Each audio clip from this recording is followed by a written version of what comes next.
रहमानिर्रहीम। अस्सलाम वालेकुम। कैसे हो दोस्तों? मैं उम्मीद करता हूँ कि आप सब खैर वफियत से होंगे। दोस्तों, आज मैं आपको होम्योपैथी की मेडिसिन बरेटा म्यूरेटिकम के बारे में इंफॉर्मेशन दूंगा कि इससे हम कौन कौन सी डिजीज़ में इस्तेमाल कर सकते हैं और इसके अलावा जिस्म के मुख्तलिफ अज़ा पे हमें कौन कौन से साइन और सिम्टम महसूस होते हैं, तो इस मेडिसिन को हम इस्तेमाल कर सकते हैं। दोस्तों, ये बहुत ही अहम रेमेडी है हमारी आर्टरी के लिए और हमारे मेटाबॉलिक के लिए। पेशेंट का या किसी का भी जो मेटाबॉलिक सिस्टम है उसमें जो है ना डिकम्पोजिशन देखने में आ रही हो, या उसकी जो ना वीकनेस देखने में आ रही हो, या किसी की आर्टरी में जो फैट की एकमुलेशन हो गई हो है ना वो देखने में आ रही हो,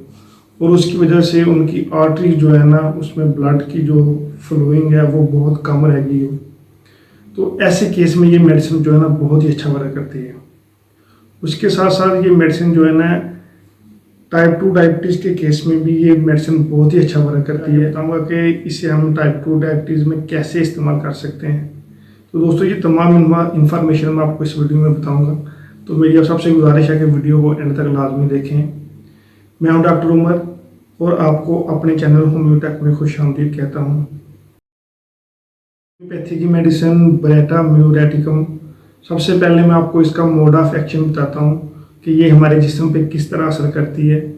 और ये किस तरह हमारे जो ब्लड प्रेशर है उसको रेगुलेट करती है, उसको कम करती है, और उसके साथ साथ जिसका मेटाबॉलिक जो है ना वीक हो गया हो तो उसको कैसे ये कवर करती है, और उसके साथ साथ ये मेडिसिन जो है ना हमारी आर्टरी के लिए कितनी मुफीद है, और ये कैसे जो हमारे हार्ट फेलियर या हार्ट अटैक को जो है ना वो कवर अप करती है। तो दोस्तों, ये जो मेडिसिन है बरेटा म्यूर, ये हमारे बेसिकली हमारी जो आर्टरी है उसके ऊपर बहुत अच्छा असर करती है। तो यानी अगर किसी की आर्टरी में जो ब्लॉकेज है कोलेस्ट्रॉल की या ब्लड फैट की, तो उसकी डिपोजिशन की वजह से अगर किसी की आर्टरी जो नैरो हो रही हो तो उसकी नैरो की वजह से जो ब्लड की एक फ्लोइंग होती है आर्टरी में उसमें कमी वाकया देखने में आ रही हो, और उस कमी की वजह से जो पेशेंट है उसका ब्लड प्रेशर जो है ना वो हाई होता हो, तो ऐसे केस में ये मेडिसिन बहुत ही अच्छा वर्क करती है। उसके साथ ये हमारे अब्डोमेन पे बहुत ही अच्छा असर करती है। यानी अगर किसी पेशेंट की एंडोस्कोपी हुई हो और डॉक्टर ने उसको ये रिकमेंड किया हो कि आपके कार्डियक ऑरिफिस का जो वाल होता है जो हमारे स्टमक के ऊपर होता है, तो उसकी जो है ना वो नैरो हो गई हो, उस नैरो की वजह से जब भी पेशेंट जो है ना वो खाना खाता हो तो उस खाने के बाद पेशेंट को जो है ना एक स्टमक वाले रीजन पे हल्की कंफर्टेबल जो दर्द होती है वो देखने में आती हो, और उसके बाद जो उसका डाइजेशन है वो बहुत ही वीक हो, उसके साथ उनको नोजिया और वोमिटिंग का सिम्टम जो है ना वो देखने में आता हो, और उसके साथ साथ जो पेंक्रियाज है उसमें जो है ना एक हार्डनेस देखने में आती हो। और टाइप 2 डायबिटीज़ के केस में जब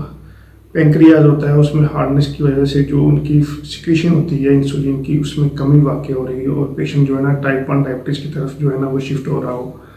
तो उसकी वजह से जो पेशेंट का यूरिक एसिड है वो भी इंक्रीज हो गया हो, तो ऐसे केस में ये मेडिसिन बहुत ही अच्छा वर्क करती है। तो ये बेसिकली हमारे आर्टरी की जो नैरो होती है आर्टरी उसको ये ओपन करती है और उसकी ब्लॉकेज को ये खोलती है, ताकि हमारे जिस्म की मुख्तलिफ अज़ा पे जो आर्टरी खून लेके जाती हैं उसकी फ्लोइंग को जो है ना वो ईजी किया जा सके, जिसकी वजह से जो पेशेंट है उसको मुख्तलिफ हाथों में या पाँव में एक नमनेस देखने में आती है, एक टिंगलिंग देखने में आती है, हाथ जो है ना वो भारी महसूस होता है, उसके साथ साथ जो स्टमक वाला रीजन है वो भी भारी महसूस होता है, तो पेशेंट को नोजिया और वोमिटिंग सिम्टम जो है ना वो देखने में आते हैं।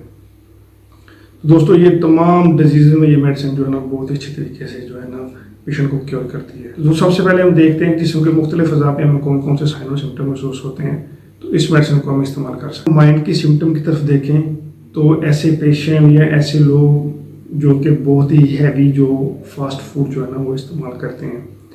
और उनके फास्ट फूड इस्तेमाल की वजह से या किसी डिजीज़ की वजह से जो आर्टरी होती हैं उनमें फैट की या कोलेस्ट्रॉल की डिपोजिशन की वजह से जो उनकी जो एक सुराख होता है उसमें एक ब्लॉकेज जो है ना वो देखने में आती है। और उस ब्लॉकेज की वजह से जो पेशेंट है वो एथेरियोस्क्लेरोसिस का जो है ना वो डिजीज में मुब्तला हो जाता है, और उसकी वजह से जो पेशेंट को वो हेड वाला रीजन है वो बहुत ही भारी महसूस होता है। और उसके साथ साथ जो बच्चों में अगर इस तरह का मसला बनता है तो उनमें जो है ना एक सेरिब्रल पाल्सी का जो है ना सिम्टम वो देखने में आता है। उसकी वजह से यानी जो पेशेंट होता है उसकी जो मेंटल हेल्थ होती है वो बहुत ही अच्छे तरीके से जो है ना वो मेच्योरिटी की तरफ जो है ना वो नहीं जाती, यानी जो पेशेंट का मेंटल हेल्थ होती है वो थोड़ी सी वीक रह जाती है, जिसकी वजह से पेशेंट की जो जो बच्चे की डिसीजन पावर है या फिर उनकी जो सोचने समझने की सलाहियत है उसको भी मुतासर करती है, जिसके अकॉर्डिंग हमारे जिस्म के मसल जो है ना वो वर्कआउट करते हैं। यानी अगर किसी के माइंड में सेरिब्रल पाल्सी का इशू देखने में आता है बच्चों में, या फिर किसी बड़ों में एथेरियोस्क्लेरोसिस की वजह से जो एक सर में भारीपन या एक माइग्रेन या उसके साथ हेडेक का जो है ना एक थ्रोमिंग पेन का सिम्टम देखने में आता है, तो ऐसे केस में ये मेडिसिन जो है ना बहुत ही अच्छा वर्क करती है। उसके बाद अगर हम देखें तो ये नीचे हमारे नोज पे बहुत ही अच्छा असर करती है, और उसके साथ साथ ये हमारे टॉन्सिल्स पे भी बहुत ही अच्छा असर करती है, थ्रोट पे भी बहुत ही अच्छा असर करती है। यानी ऐसे बच्चे जिनको एक दायमी टॉन्सिलाइटिस का इशू देखने में आता है, या फिर उनको कोराइजा का सिम्टम देखने में आता है, या फिर इन्फ्लुएंजा का सिम्टम देखने में आता है, यानी ऐसे अक्सर बच्चे क्लिनिक पे आते हैं जिनके जो वालिदैन वो कहते हैं कि इनको जो है ना एक इन्फ्लुएंजा का सिम्टम है, और इसका जो इन्फ्लुएंजा वो बहुत ही अच्छे से जो है ना वो चलते आ रहा है, लेकिन वो बंद होने का नाम नहीं लेता। तो ऐसे पेशेंट के अक्सर जो पेशेंट होते हैं उनको नाक से जो कोराइजा है वो बहुत ज़्यादा परफ्यूज देखने में आता है, और उसके साथ साथ जो थॉराट वाला रीजन है उसमें एक टॉन्सिलाइटिस का इशू देखने में आता है, और जो बच्चा होता है वो उसको बार बार टॉन्सिलाइटिस की वजह से जो है ना एक फीवरिश कंडीशन जो है ना वो देखने में आती है। और उसके साथ जब बच्चा जो है ना इन्फ्लुएंजा को बंद करने की मेडिसिन लेता है तो उसके साथ साथ जो ईयर्स होते हैं उनमें स्टिंग्विश ट्यूब ब्लॉक होने की वजह से जो ईयर्स होता है उसमें एक ओथोरिया का सिम्टम देखने में आता है, या फिर टाइनाइटिस का सिम्टम देखने में आता है। यानी ऐसे बढ़िया कोराइजा के मेडिसिन इस्तेमाल करेंगे तो वो नोज से कोराइजा का तो बंद फ्लोइंग बंद हो जाएगा, लेकिन जो कान वाले रीजन से जो है ना स्टिंग्विश ट्यूब ब्लॉक होने की वजह से जो एक ओथोरिया का सिम्टम देखने में आएगा, यानी उससे बहुत ही ज़्यादा परफ्यूज और जो है ना एक स्मेल ऑडर स्मेल वाला जो है ना वो स्पूटम जो है ना वो निकलना स्टार्ट हो जाएगा, और उसके साथ साथ एक टाइनाइटिस का सिम्टम जो है ना वो भी देखने में आता है। यानी जो पेशेंट के कान है उनमें एक घंटियाँ बजने का सिम्टम शोर सुनाई देगा, और उसके साथ साथ जो उनको एक कान से पस की जो फॉर्मेशन है वो देखने में आएगी। तो ऐसे जो बच्चे होते हैं जिनको इस तरह का सिम्टम देखने में आता है वो अक्सर जो है ना वो मुंह से उनका सलाइवे की मकदार जो है ना वो बहुत ही ज़्यादा जो है ना निकलती है, और उसके साथ साथ जो पेशेंट होता है वो रात को जो है ना वो मुंह खोल के जो है ना वो सोता है। तो ऐसे केस में ये मेडिसिन जो है ना बहुत ही अच्छा वर्क करती है। रेस्पिरेटरी ट्रैक की बात करें तो ये ख़ास तौर पे हमारे बुज़ुर्गों के लिए ये मेडिसिन बहुत ही अच्छा वर्क करती है। यानी ऐसे हमारे एल्डर बुज़ुर्ग लोग जो कि एज के लिहाज से जिनकी जो नर्व होती है उनमें एक वीकनेस देखने में आती है, और एक हार्डनेस जो है ना वो देखने में आती है। उस वीकनेस और हार्डनेस की वजह से जो पेशेंट है वो एथेरियोस्क्लेरोसिस की वजह से जो पेशेंट को उसको चलने में एक अस्थमा की कंडीशन जो है ना वो देखने में आती है। उसके साथ साथ अक्सर औक़ात जो पेशेंट होते हैं जिनको एज के लिहाज से जो है ना एक पैरालिसिस का सिम्टम देखने में आता है। यानी वो पैरालिसिस का सिम्टम इस तरह देखने में आता है कि पेशेंट को जो मोटर न्यूरॉन है उनमें जो है ना एक कमी देखने में आती है, लेकिन उनकी जो सेंसिटिविटी है वो कायम रहती है। यानी जो पेशेंट होता है उसको पैरालिसिस वाले अज़ा में जो है ना एक हार्डनेस और सख्तपन जो है ना वो देखने में आती है, और उसकी वजह से जो पेशेंट है उस अज़ा को तो वो टच कर सकता है, उसकी सेंसेशन का एहसास तो है, लेकिन जब वो पेशेंट उस हाथ से या उस अज़ा से जो है ना कोई वर्क नहीं कर सकता। जब भी वो पेशेंट उस पैरालिसिस वाले अज़ा से अपने वर्क करेगा तो उसको वर्क करने में ना एक दिक्कत देखने में आएगी। अगर किसी को हैंड पे पैरालिसिस हुआ है तो उसको कोई चीज़ पकड़ने में दिक्कत होगी, या फिर अगर किसी को लेग में पैरालिसिस हुआ है तो उसको चलने में दिक्कत होगी। इस तरह उसको सेंसेशन का एहसास होता है, लेकिन वो उस अज़ा से जो वर्कआउट करने का सिम्टम है ना, वो उसमें कमी देखने में आती है। तो ऐसे बुजुर्गों के जिनको थ्यूरोस्क्लेरोसिस का इशू है और उसकी वजह से उनको सांस में जो है ना एक सफोकेशन देखने में आती है, अस्थमा की कंडीशन देखने में आती है, या फिर अपने पैरालिसिस वाले अज़ा से जो है ना एक वर्क जो है ना वो करने की दिक्कत जो है ना वो देखने में आती है। तो ऐसे केस में भी ये मेडिसिन जो है ना बहुत ही अच्छा वर्क करती है। और उसके बाद अगर हम देखें तो ये हमारे ऐसे बुजुर्ग जिनको जो है ना एक हाई ब्लड प्रेशर का सिम्टम जो है ना वो देखने में आता है। तो हाई ब्लड प्रेशर में जो इसकी बहुत ही एक क्लियर सिम्टम है वो ये है कि जो पेशेंट का सिस्टोलिक ब्लड प्रेशर है वो हाई होता है और डायस्टोलिक जो ब्लड प्रेशर है वो नॉर्मल होता है, जहाँ उससे लो होता है। यानी जो पेशेंट का ऊपर वाला ब्लड प्रेशर है जो 120 है, उसकी जो रेंज है वो 120 से जो है ना वो अपर होती है, और जो डायस्टोलिक ब्लड प्रेशर रेंज है वो 80 होगी या 80 से जो है ना वो बिलो होगी। तो ऐसे केस में ये मेडिसिन जो है ना बहुत ही अच्छा वर्क करती है। उसके बाद अगर हम इसके अब्डोमेन वाले रीजन की तरफ देखें तो ये हमारे मेटाबॉलिक पे बहुत ही अच्छा असर करती है। यानी अगर किसी पेशेंट के अपनी एंडोस्कोपी करवाई है और एंडोस्कोपी में डॉक्टर ने इसको डायग्नोज किया है कि आपका कार्डियक ऑफिस जो है ना वो नैरो हो गया हुआ है, और उस नैरो की वजह से जो पेशेंट को सिम्टम देखने में आते हैं वो ये आते हैं कि जैसे ही पेशेंट जो है ना वो खाना खाता है तो खाना खाने के बाद जो पेशेंट है उसको इस तरह महसूस होता है कि जैसे खाना जो है ना वो इधर वाले रीजन जो है ना स्टमक वाले रीजन पे जो है ना वो अटक सा जाता है, और पेशेंट बार बार उसको जो है ना वो हाथ से जो है ना वो मसल करने की जो है ना वो कोशिश करता है, और उसको नीचे लेके जाने की वजह से पेशेंट जो है ना वो थोड़ी सी वॉकिंग भी करता है। तो उसके बाद जो पेशेंट है उसको थोड़ा सा रिलीफ जो है ना ऐसे सिम्टम में होता है, और उसकी वजह से जो पेशेंट है उसको नोजिया और वॉमिटिंग का सिम्टम देखने में आता है। उसके साथ जो एक स्टमक वाला रीजन है उसमें एक भारीपन, टेंडरनेस, टाइटनेस वो भी देखने में आती है। पेशेंट होता है वो बहुत ज़्यादा जो है ना एक तकलीफ में जो है ना वो महसूस करता है। उसके बाद जो पेशेंट होता है उसको ख़ास तौर पे एक तो स्टमक रिलेटेड कंप्लेंट देखने में आती हैं,